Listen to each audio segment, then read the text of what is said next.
Every day in Scotland, 3 people die of a drug overdose, and that is just a shocking statistic. Each death is a tragedy, obviously for the individual, but for their loved ones, for their families, for their communities, and for the whole of Scotland. Our report, Changing Lives, says what needs to be done to address this, and makes recommendations as to how we can reduce the number of people dying from a drug overdose. Changing lives is a message of hope. We're not without hope. We're not saying that things have to be as they are, but we are saying that change is needed.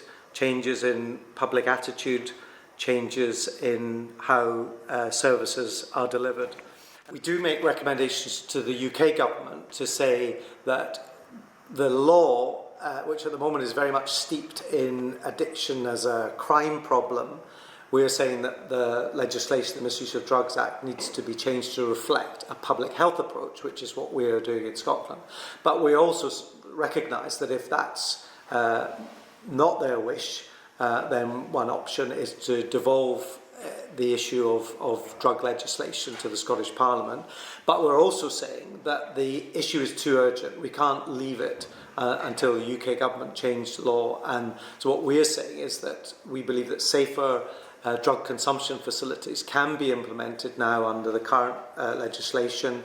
We've worked closely with the Crown Office, the Lord Advocate, in trying to look at how can safer drug consumption facilities be implemented under the current legislation.